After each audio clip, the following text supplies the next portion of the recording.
Ronald Parker stood at the edge of Newport Marina, the late spring breeze carrying the scent of salt and sun-warmed wood. Masts swayed gently against a backdrop of pale blue sky, their lines creaking softly as the tide moved in and out.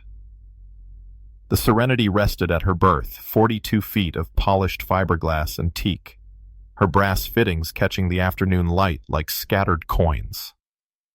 Ronald clasped his hands behind his back and let his gaze rest on her smooth lines, the way a man might admire a promise kept. It had taken months to get here. He thought back to a quiet evening in March, when Lindsay had sighed at his kitchen table and said she missed their old fishing trips. Her words had been casual, but he had heard the longing beneath them.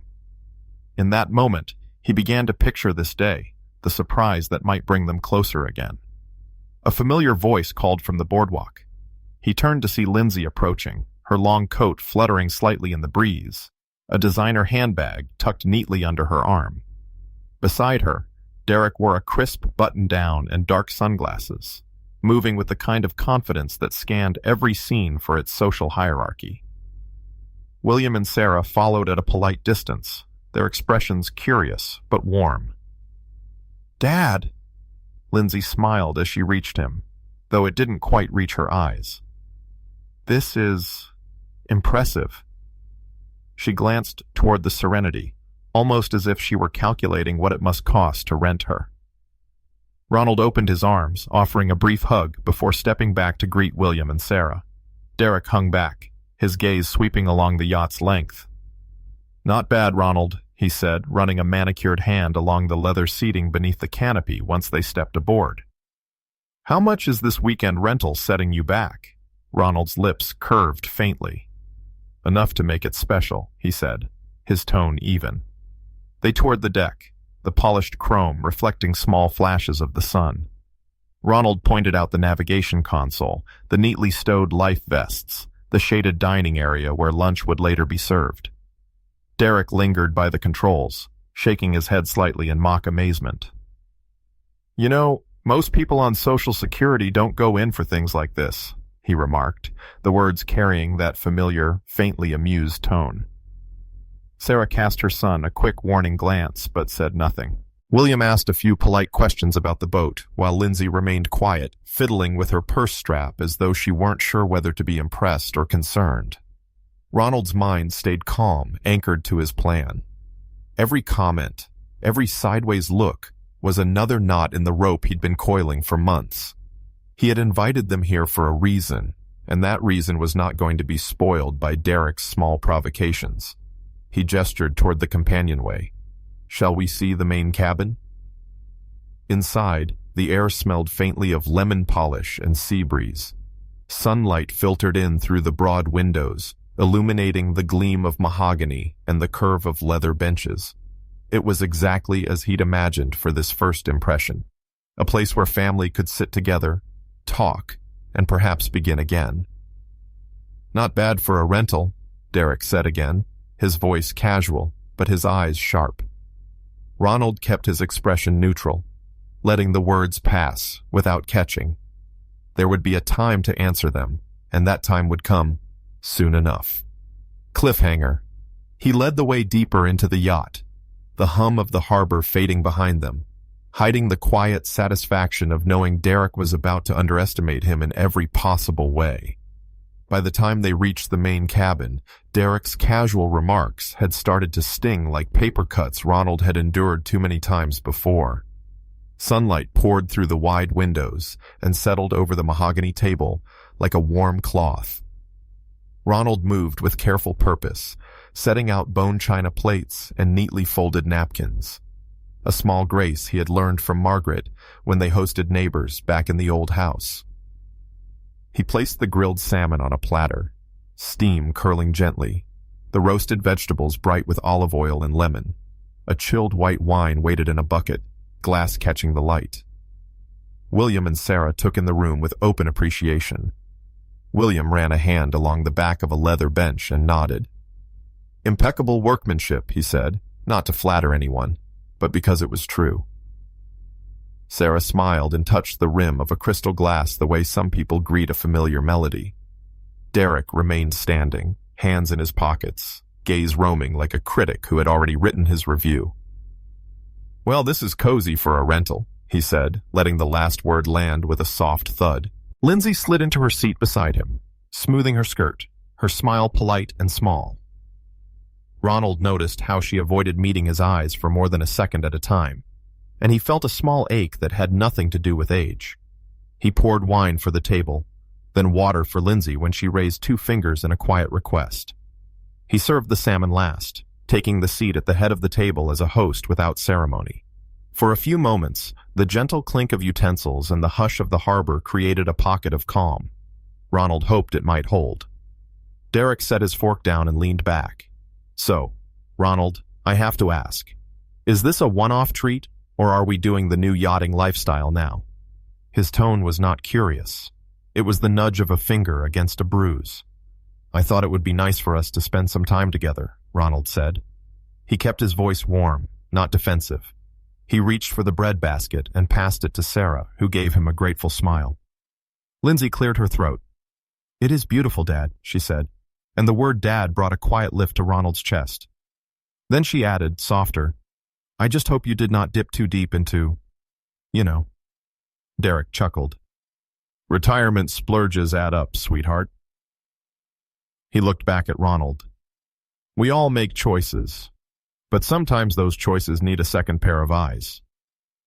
William glanced at his son, a warning flicker passing between them. "Let us enjoy lunch," he said mildly. "Ronald went to a lot of trouble." Trouble. Ronald smiled inwardly at that.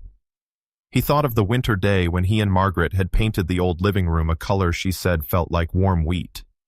He thought of how she showed love by laying a table with care, even on an ordinary Tuesday. Butter in a small dish. Flowers cut short in a square glass. Love lived in the details. He had not forgotten. Derek took a sip of wine, checked the label, and let out a low whistle. "Nice pour. Premium stuff. I suppose the rental company does not mind a generous hand." He speared a piece of salmon and kept going. "You know, most people on a fixed income would stick to a chain restaurant and call it a day." Sarah's napkin paused halfway to her lap.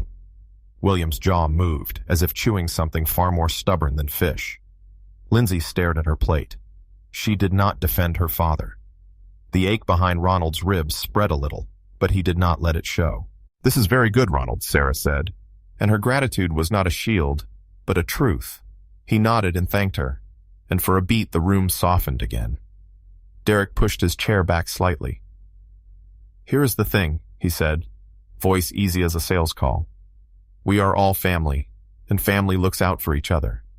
Maybe we should talk about preventing big swings. I mean, if you run into trouble after this little weekend, we would all end up carrying the load, right? It might be time for a family meeting about managing your assets before you lose everything." The words were light, but they fell like coins dropped down a well, ringing all the way to the bottom. Lindsay made a small sound in her throat that could have been a protest or a laugh or both. William set his fork down with careful precision. Sarah's hand trembled just a little. Ronald rested his fingertips on the edge of the table. He kept his breath steady and let his voice stay in that warm middle register that had calmed clients and contractors and toddlers. "I appreciate your concern," he said. "Let us finish lunch." Derek smirked, but only for a second. He reached for the bottle again, then thought better of it. "Sure," he said, "just trying to be smart about things. It is easy to get carried away on a weekend like this." They ate in a quiet that was not quite peace.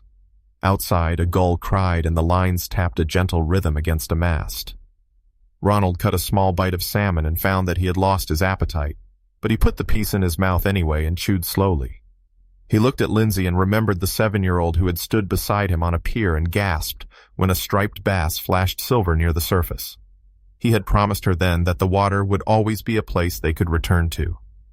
He wondered what promises she had made to herself when she chose Derek. Sarah tried a new topic, asking about a concert at the park next weekend. William obliged with a story about an old colleague who had turned his garage into a boat shop. For a few minutes, the conversation bobbed along like a cork on calm water. Derek interrupted, almost cheerfully. You know, Ronald, I could take a look around, get familiar with the systems. Might be helpful if something goes wrong. These rental companies cut corners, and you do not want a surprise at night. William studied him. Sit and eat, Derek shrugged, but his eyes glinted with an energy that did not read like helpfulness. He cut 2 more bites, swallowed quickly, wiped his mouth, and pushed his chair back. I am going to stretch my legs, he said. Check out the layout, just curious. Lindsay put a hand on his sleeve and let it fall. Do not be long, she said. We just sat down. Ronald watched Derek move toward the companionway, casual, humming under his breath. He stacked 2 empty plates at the edge of the table, then reached for the serving spoon, careful as always not to clatter. The scent of lemon and sea salt rose again, a small comfort. Sarah leaned toward him. The food is lovely, she said softly. Thank you for hosting us.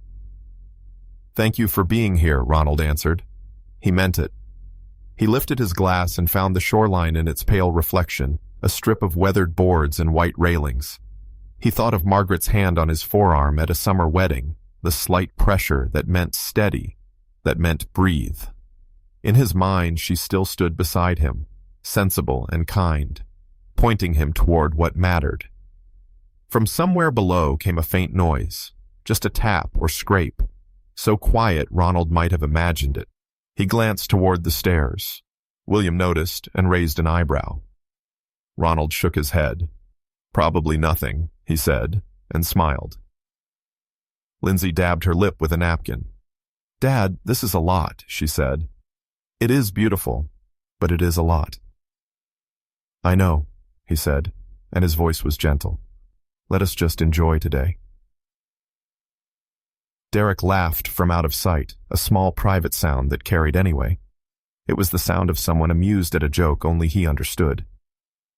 Ronald's jaw tightens as he hears Derek chuckling to himself while leaving the table to look around. The sound of running water and a faint grinding noise from the galley made Ronald's host's smile fade. He set his napkin down and listened again. The yacht had her usual voices, the soft creak of wood, the whisper of water against the hull, the occasional call of a gull. This sound was different. It carried the thin edge of metal against metal, the kind of sound a person hears in a workshop rather than a kitchen. Ronald excused himself with a quiet word and rose, smoothing his palm over the tabletop as if to steady the air. He took the short steps down to the lower deck, the lemon scent of cleaner meeting a cooler note of steel. The galley was bright, compact, and orderly, the way he liked things to be when guests were aboard. Derek stood at the sink with one hand on the faucet handle, water streaming in an unbroken ribbon. His posture was all performance. His brow pinched in mock concern. His mouth lifted in an almost friendly apology. It seems to be stuck, Derek said, giving the handle a little showy tug. One of those quirky old boat problems. Happens with rentals. Ronald stepped closer and switched from the overall picture to the small details. Fresh scratches scarred the chrome base where it met the counter. The marks were not the kind made by rings or a careless plate. They were narrow, parallel, and deep, the signature of gripping pressure where none should be. He kept his voice even. Let me take a look. He eased Derek aside and tested the handle. It moved in a stiff, gritty arc that told him the internal valve had been forced past its honest limits. The water continued to run, obedient to a new, broken logic. Ronald turned the supply off at the shutoff below, felt the line pressure fall, and the stream dwindled to droplets. He stood and met Derek's pleasant, empty smile. These marine fixtures take a beating, Derek offered. Probably needs a little oil. Ronald nodded politely, as if the thought had merit. Thank you, he said. I will check it. From the deck above, the rumble of conversation drifted down, Lindsay's voice a little higher than usual, Sarah's soft and steady. Ronald opened a low cabinet, retrieved a clean towel, and laid it beneath the sink to catch any drips. When he straightened, Derek had already backed toward the companionway, palms up in a cheerful gesture of innocence. Just trying to help, Derek said. I can run dishes later. Get familiar with the systems in case of any problems. Enjoy the view, Ronald replied, his tone friendly enough to pass. Derek climbed away, light on his feet. Ronald stood alone for a moment and let the galley return to silence. He ran a fingertip over the new gouges and felt the edges where chrome had lifted like a burr. This was not impatience. This was intent. He felt the familiar calm rise in him, the same calm that had carried him through lean quarters and tense negotiations, the same calm Margaret had steadied with a hand at his elbow whenever tempers ran hot. He folded the towel, set it aside, and crossed to the navigation room. The compact space came alive with a low hum when he keyed the panel. Blue-white screens bloomed to life and showed 8 quiet angles of his own property. He scrolled back to the window of time when Derek had excused himself from the table. The video caught Derek entering the frame, casual as a Saturday stroll. Ronald watched him open 2 cabinets, tilt his head this way and that, try the faucet once with a gentle turn.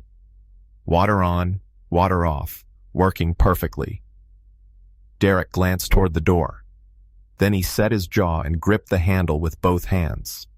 On the screen, the whole fixture shuddered. The audio picked up the dry grind of metal pressed beyond design. Derek braced one foot against the base cabinet and wrenched again. Ronald watched the moment the valve surrendered with a sharp internal click. Water began to run in that urgent, careless way a broken thing has of insisting on itself. Derek stepped back, lips curling with private satisfaction. He reached for a drawer, took a towel, and wiped at the base, swiping away the tiny curls of metal he had pulled from the threads.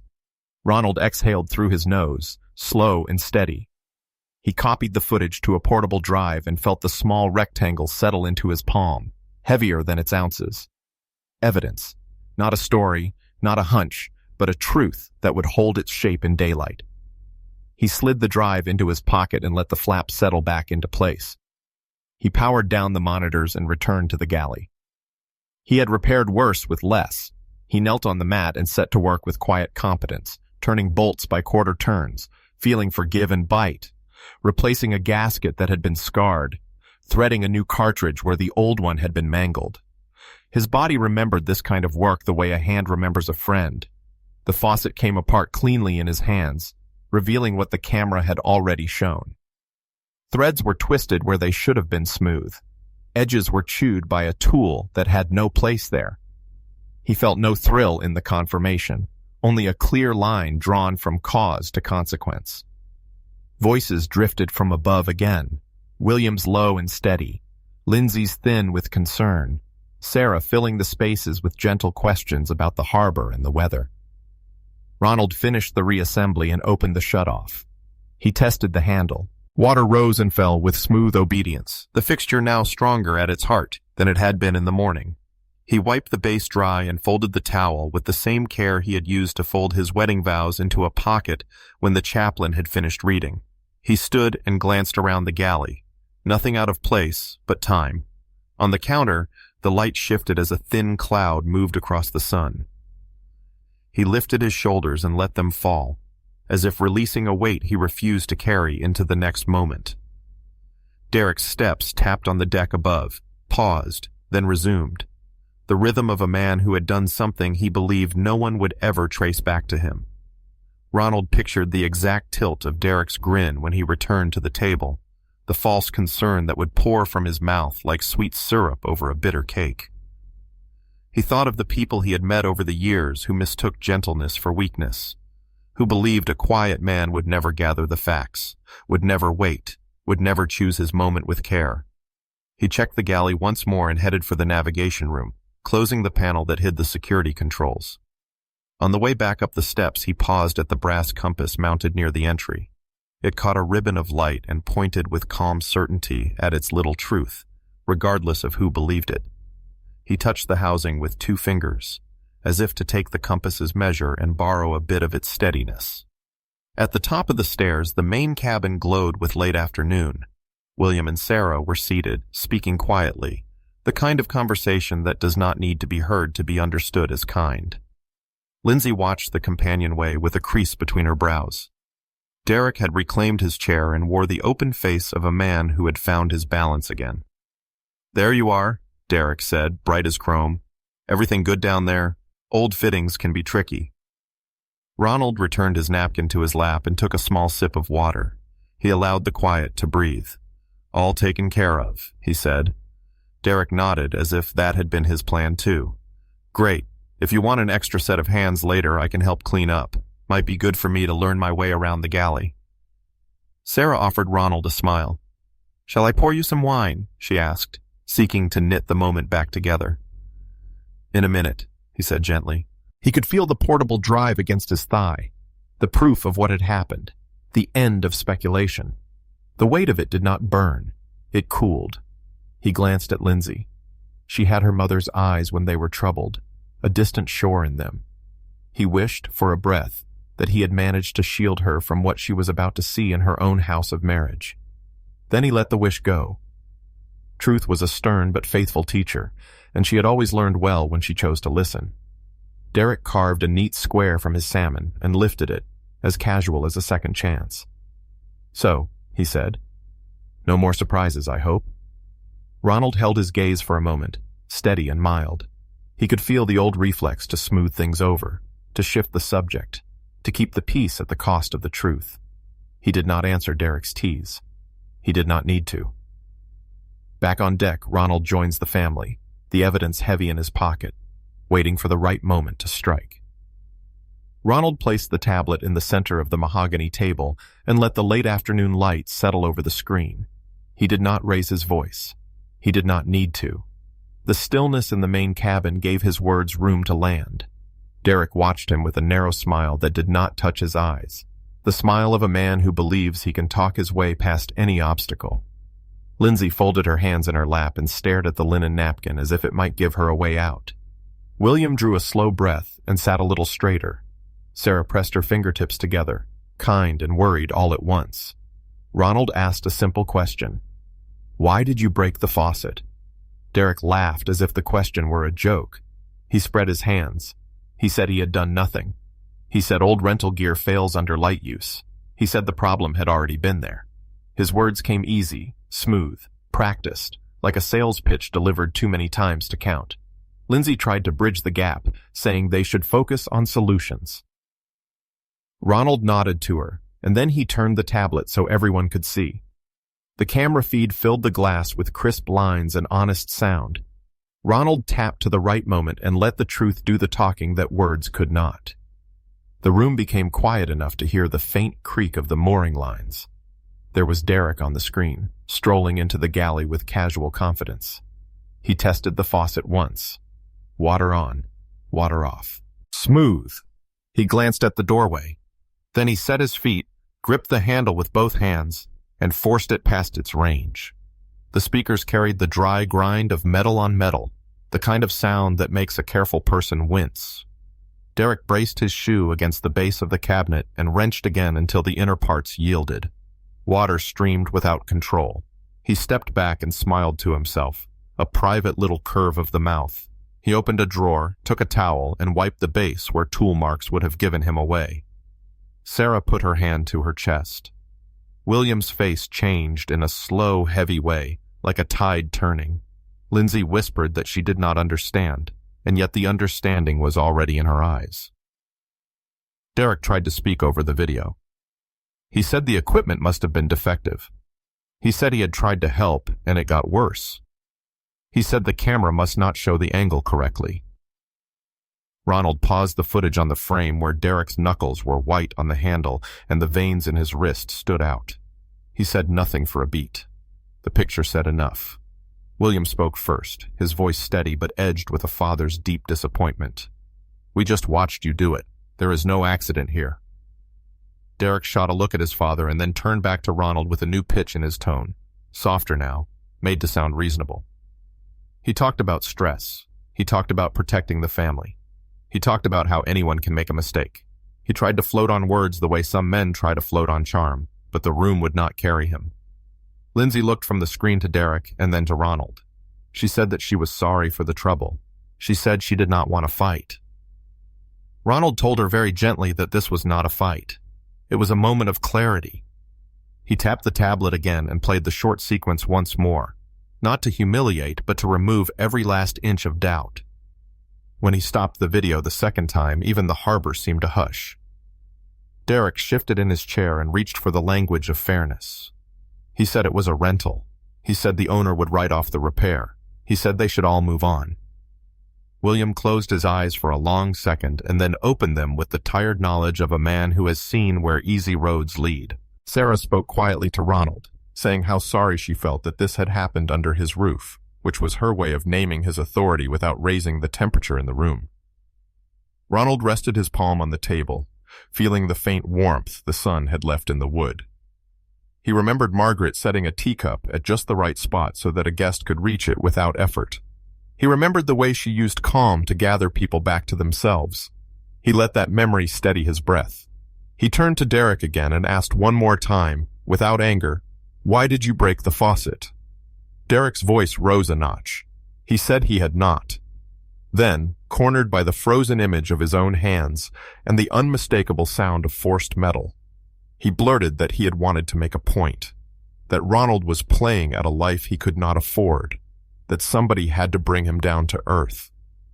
No one rushed to fill the silence that followed. Lindsay stared at her husband as if she were meeting him for the first time. William's disappointment hardened into something like resolve. Sarah folded her napkin with careful fingers and laid it beside her plate. Ronald's expression did not change. He did not raise a finger or lean forward or make any gesture that could be mistaken for triumph. He did not need victory. He wanted the truth set plainly between them. He slid the tablet toward the center of the table, a quiet anchor. The cabin's wide windows framed the harbor, where other families were laughing over small things and the wind put a silver edge on the water. Ronald spoke to the room more than to any one person. He said that what mattered most this afternoon was not a damaged part or a repair bill. What mattered was what a person chooses to do when he believes no one is watching, and what he says when the proof of his choice is set before him. He said that hospitality is a trust, not a test, and that he would not see that trust treated like a toy. Derek tried one last angle, promising to pay for the faucet, promising to upgrade the galley, promising anything that could restore the old balance in which his words carried the day. The promises sounded thin in the clear light. Lindsay's eyes filled and then steadied. She managed a small apology to her father for the afternoon, and it carried the weight of every unspoken apology she had owed him and herself for years of minimizing small cuts that had finally bled into this moment. Ronald drew a long breath. He eased the tablet lid down until the screen went dark, and his hand lingered a second on the cool glass. His voice was as calm as the harbor at evening and as firm as a well-laid keel. "Now that we know the truth, there is something else you need to hear." "This is my yacht," Ronald said, his voice as calm as the harbor water at dusk. The words settled into the cabin and seemed to steady the very air. For a moment no one moved. The late light slid across the windows, and the water beyond ran gold at the edges, as if the day itself had paused to listen. Derek blinked as if he had misheard.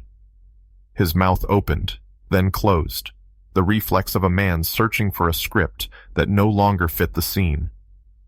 William looked from Ronald to the tablet and back again, measuring the statement with the care of a person who has made decisions that mattered.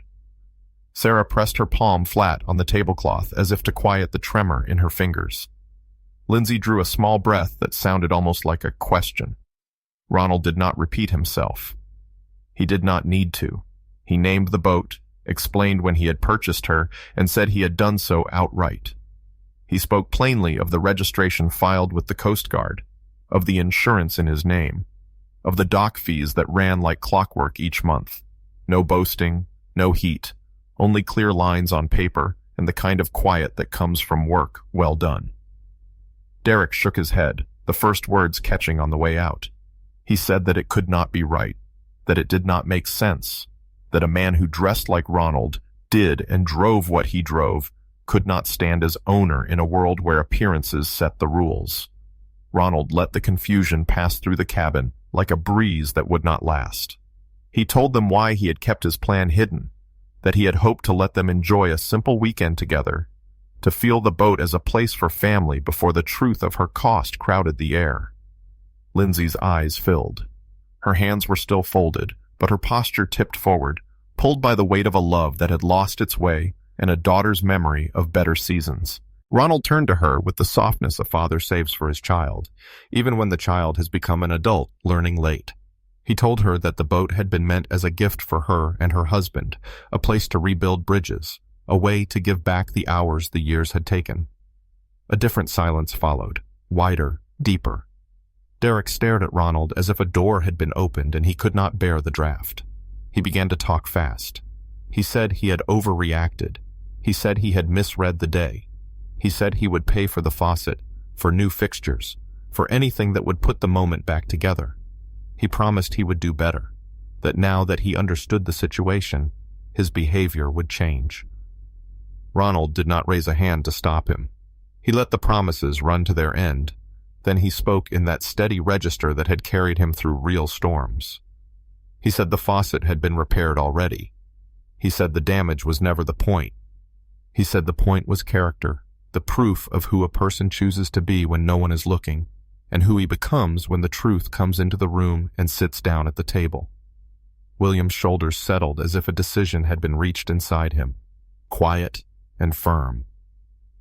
Sarah's eyes shone, equal parts sorrow and relief. Lindsay looked between the two men she loved and saw that they were not standing on the same ground. Ronald did not recite a ledger as if to collect on a debt, but he did speak of the years. He mentioned the tuition that had helped Lindsay stand taller, the contribution that had made her wedding day as graceful as she had dreamed, the down payment that had opened the door to a first house. He recalled smaller things as well, the way a father remembers, not to throw in a face, but to show the pattern. Such help had been given gladly, with love, the way Margaret had always given love in the details, and he would not twist generosity into a chain. Derek tried another path. He said a gift would heal this misstep more quickly than any lecture, that it would be gracious to move forward in the spirit Ronald had planned. He said that they were family, and that families forgive. Ronald looked at Derek with a kindness that did not bend. He said forgiveness is one thing and trust is another. He said a gift is a bridge, not a bribe, and that he would not lash a bridge to rotten pilings. He told Derek that the gift was withdrawn. He told him that the yacht would remain where she belonged, under the care of someone who valued the trust that lives in hospitality. William did not argue. He turned to his son and said, in a voice that carried the weight of days spent doing the right thing when no one applauded, that what had happened was indefensible. Sarah reached for Lindsay's hand and squeezed, a mother's signal that love remained, even when roads divided. Derek stood too quickly, the chair legs scraping the deck with a sound that made everyone flinch. He paced 2 steps and turned back, hands open as if to shape the air into a new story. He said that everyone makes mistakes, that this was one mistake, that it should not cost a future measured in years on the water and summers, with children who might learn to tie bowlines at their grandfather's elbow. He painted pictures with urgency, scenes bright with a life he had never truly planned to live. Ronald stayed seated. He said that what Derek described had been his dream as well. He said it had been his hope to hear laughter under these windows and to show a grandchild how a compass points without pride or panic. He said that such a hope cannot be built on a man's delight in humiliation or his habit of cutting others down to feel tall. He let the words fall gently, and their gentleness only made them more final. He asked Derek and Lindsay to gather their things. He said it would be best if they left the boat before the sun dropped. He said there would be time later for quieter conversations if quieter truths found them. He did not slam the door, he simply opened it. Lindsay stared at the floor for a long count, then looked up at her father with a grief that had more in it than the day alone could explain. Derek reached for her hand. She did not take it right away. She looked at Ronald, at the brass fittings shining like small coins of light, at the table set with care, and at the tablet that had shown them all what they needed to see. She closed her eyes, and when she opened them again, the room was the same, and it was not. She stood, her chair whispering against the rug. She reached for her handbag and then paused, as if the gesture itself might tip the future in one direction or another. Derek shifted impatiently, then caught himself, forcing patience into his posture like a borrowed suit. William rose with the old grace of a man who has attended to many endings. Sarah stood beside him, her presence a gentle counterpoint to the hardness of consequence. The harbor gave a small noise against the hull, a reminder that outside this cabin the world went on, the wind kept its appointments, and the light moved along the water whether people deserved it or not. Lindsay hesitates, torn between her father and husband, as Ronald says softly, "You made your choice today." "This is my yacht," Ronald said, his voice as calm as the harbor water at dusk. The words hung in the air like the last light of day, unhurried and impossible to ignore. Through the wide windows, the water glinted in soft gold, and a faint cry of gulls drifted in from the pier. For a moment, Derek did not speak. He glanced toward Lindsay, then back to Ronald, as if searching for the thread of a conversation he had not prepared to have. His mouth twitched into a smile that could not quite hold its shape. William's expression did not change, but his eyes narrowed slightly, weighing the moment. Sarah, quiet as always, folded her hands on the tablecloth as though to steady herself. Ronald let the silence run long enough to press into the room, then explained that the Serenity was not rented, not borrowed, but bought outright months ago. He spoke without flourish, listing the facts as if reciting a set of tide charts. Purchase date, registration in his name, insurance paid in advance, mooring fees settled for the year. No boasting, no hint of revenge, only truth, plain and unvarnished. "I wanted this weekend," he said, "to be a gift, a place where we could sit together and remember that family can be more than sharp words and distance." His eyes lingered on Lindsay. "It was meant for you and Derek." Lindsay's breath caught. For a moment, the reflection in her eyes was not the cabin around her, but a shoreline from long ago, when her father had lifted her onto the pier to see the boats rocking gently at sunset. Derek, however, straightened his shoulders and leaned back in his chair, the way a man might lean from a heat he did not welcome. "Well," Derek said after a pause, "that changes things. I might have misunderstood today." His tone was lighter now, practiced, like a man trying to reframe a story before it settled in other people's minds. "I can pay for the faucet, make things right. Maybe we can talk about the future." Ronald kept his hands folded on the table. "The faucet isn't the point." Derek laughed softly, though the sound was tight. "It's a small thing to argue over, isn't it?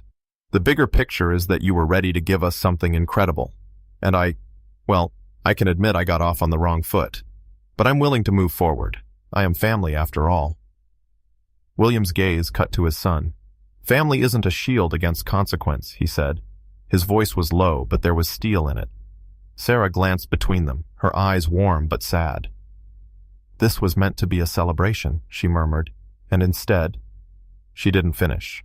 Ronald drew in a steady breath. "The Serenity was meant to be a bridge, but a bridge built on bad faith will collapse the first time a real storm comes."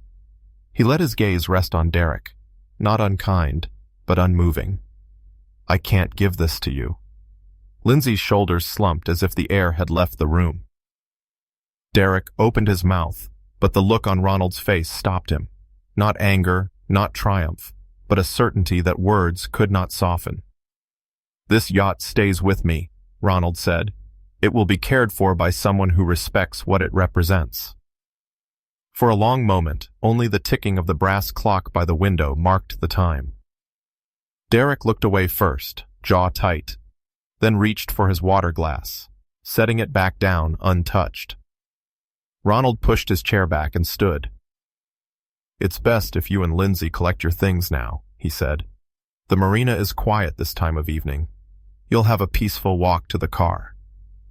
Lindsay hesitated, looking from her father to her husband. Derek's hand brushed hers, but she didn't take it. Her eyes were glassy, fixed on the tabletop. William rose slowly, the weight of his decision in every movement.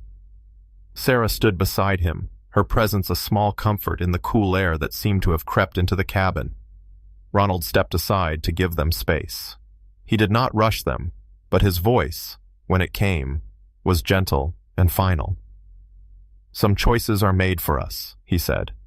"Others we make ourselves." Lindsay hesitated, torn between her father and her husband, as Ronald said softly, "You made your choice today."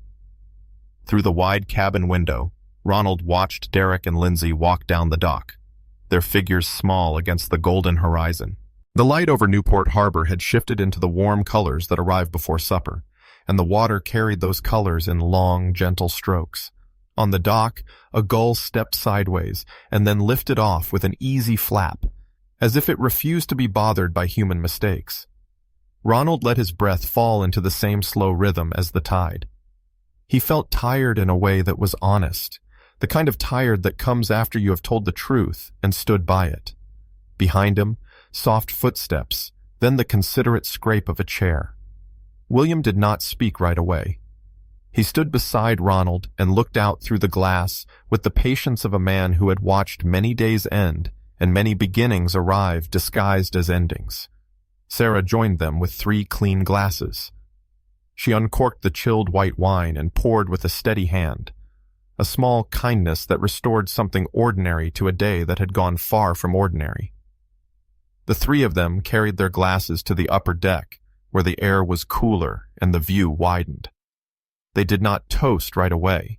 They sat in the quiet of a marina settling itself for evening and listened to a halyard tap a mast, to a child laugh somewhere near the pier, to the low hum of an engine as a small cruiser glided past. The scent of salt and sun warmed wood slid over the deck. Finally, William lifted his glass and spoke in that low register that said what needed saying and no more. "To character." Sarah held her glass up so the late light ran along the rim. "To character," she said, and the words were not an idea, but a living thing between them. Ronald touched his glass to theirs, and the sound was small and clear. They talked for a while the way decent people talk when a hard moment has passed and decency wants to be counted. William apologized again for Derek's behavior, not out of habit, but from a place that asked to be accountable.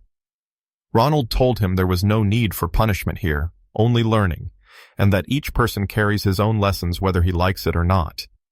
Sarah asked if Ronald wanted supper on deck or below. Ronald smiled and said that a light plate on deck would be just right. She set out a little cheese and fruit and a few crackers, simple food made pleasant in the clean air. For a time, they remembered better stories. William spoke about a sailing trip from years ago when a sudden fog had come in and he had learned to trust instruments more than nerves. Sarah recalled the first time she had stepped onto a boat as a young woman and how the dock had felt strange under her feet when she returned. Ronald shared a picture from his wallet, the one he kept of Margaret in a summer dress on a porch in late light, her hand resting on the railing as if it belonged there, and always would. He did not indulge in sorrow. He let the memory stand like a good post in the ground, something you can tie a line to and know it will hold. When the conversation paused, Ronald rose and checked a line at the bow that had taken on a bit of slack. He made a small adjustment and felt, as he often did, the quiet satisfaction of work done correctly. A dockhand in a blue sweatshirt passed by with a coil of rope over his shoulder and lifted 2 fingers in an easy greeting. Ronald returned the gesture and the young man went on his way. The simple exchange felt like a small vote of confidence from the day itself. Lindsay's absence pressed in from the edges, not as accusation, but as the shape of a decision both of them would need time to understand. Ronald knew he could not choose for her. He could only keep a steady door and a steady standard and trust that time would sift what needed sifting. He did not rehearse speeches he might make later. He did not plan grand gestures. He let the stillness teach him again what he had tried to teach her when she was a girl, that real love sets a table and tells the truth, and that both are forms of respect. William cleared the plates and Sarah refreshed the water glasses. They left the wine to the side, both of them choosing a steady head for the drive home. Before they went below to gather their coats, William set a hand on Ronald's shoulder. a brief wait that felt like a handshake between fathers. "We are grateful for your company," he said. Ronald nodded and thanked them for staying, and he meant the words in full. When they returned to the deck, the harbor had deepened into amber. They stood by the rail for another quiet minute. A chorus from a small restaurant up the quay floated over, just voices and a guitar. Sarah squeezed Ronald's forearm in farewell, careful and warm, then stepped back. William offered his hand. Ronald took it and met his eyes, and whatever needed saying passed easily between them. They walked down the dock without hurry, a pair that had chosen dignity over drama, and the evening felt better for their presence. Ronald was alone with the boat again. He walked the length of the deck and let his fingertips slide over the varnished rail, the way a person might trace the edge of a well-made table. He checked the cleats, confirmed the fenders were set, and took one last look at the weather page on the navigation screen. The forecast showed fair winds and a calm night. He powered the screen down and the cabin returned to the simple company of its own materials. Leather, wood, glass, brass, things that did their work without complaint. At the galley sink, Ronald turned the faucet on and off. Water rose, water fell, obedient and smooth, nothing dramatic about it, which was exactly how good equipment should behave.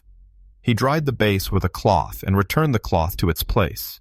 He considered the empty chairs at the table and felt no need to fill them in his mind with better versions of the people who had sat there. People become themselves over time. That is the point and the challenge. He stepped out to the pilot house and paused by the compass mounted where the light liked to find it. Margaret had once joked that it was his favorite decoration because it kept telling him the same thing.